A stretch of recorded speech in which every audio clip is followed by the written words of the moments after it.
الحمد لله الذي أنزل على عبده الكتاب ولم يجعل له عوجا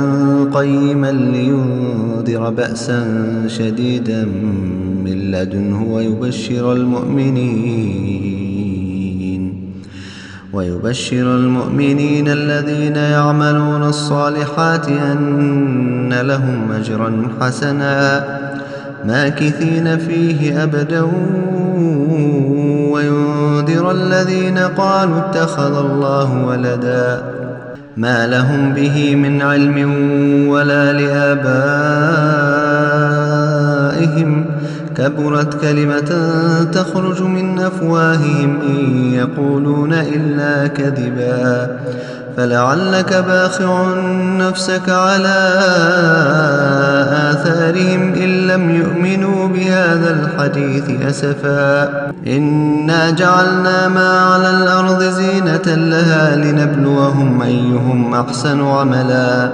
وإنا لجاعلون ما عليها صعيدا جرزا أم حسبت أن أصحاب الكهف والرقيم كانوا من آياتنا عجبا إذا والفتية إلى الكهف فقالوا ربنا آتنا من لدنك رحمة وهيئ لنا من أمرنا رشدا فضربنا على آذانهم في الكهف سنين عددا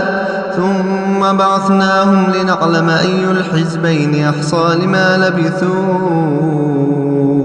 أمدا نحن نقص عليك نبأهم بالحق إنهم فتية آمنوا بربهم وزدناهم هدى وربطنا على قلوبهم إذ قاموا فقالوا ربنا رب السماوات والأرض لن ندعو من دونه إلها لقد قلنا إذا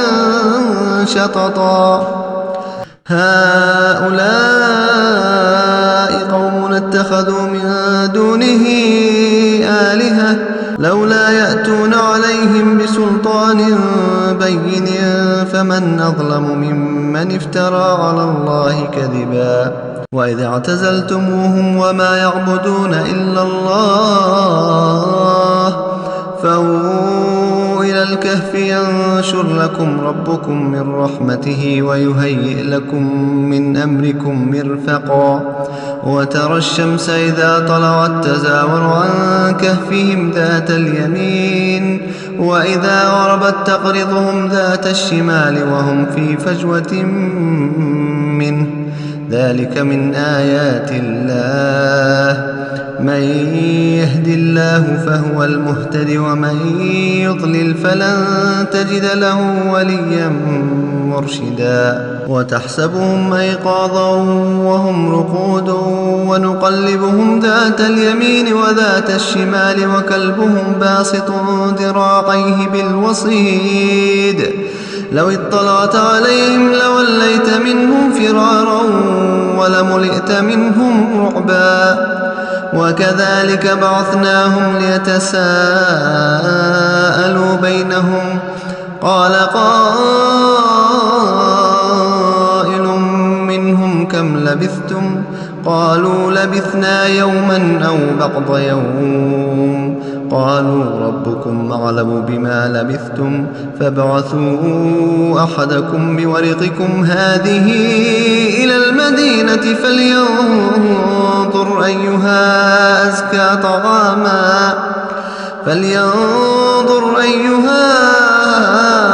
أزكى طعاما فليأتكم برزق منه وليتلطف ولا يشعرن بكم أحدا إنهم إن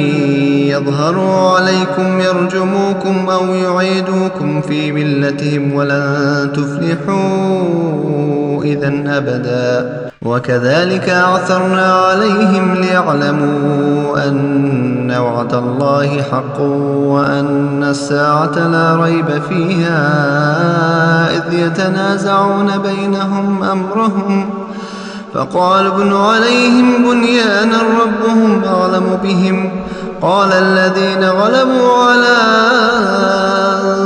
أمرهم لنتخذن عليهم مسجدا سيقولون 3 رابعهم كلبهم ويقولون 5 سادسهم كلبهم رجما بالغيب ويقولون 7 وثامنهم كلبهم قل ربي أعلم بعدتهم ما يعلمهم إلا قليل فلا تمار فيهم إلا مراء ظاهرا ولا تستفت فيهم منهم أحدا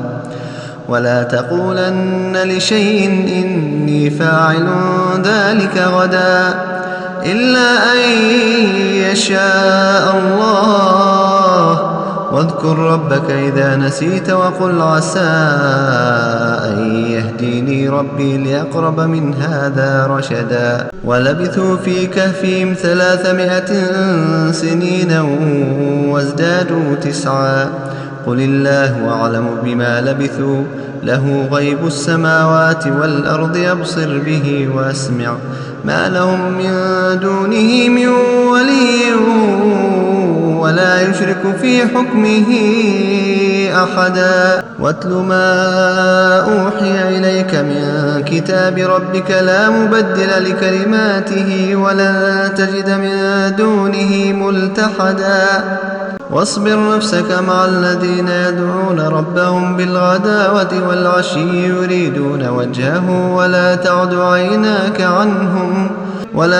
عيناك عنهم تريد زينة الحياة الدنيا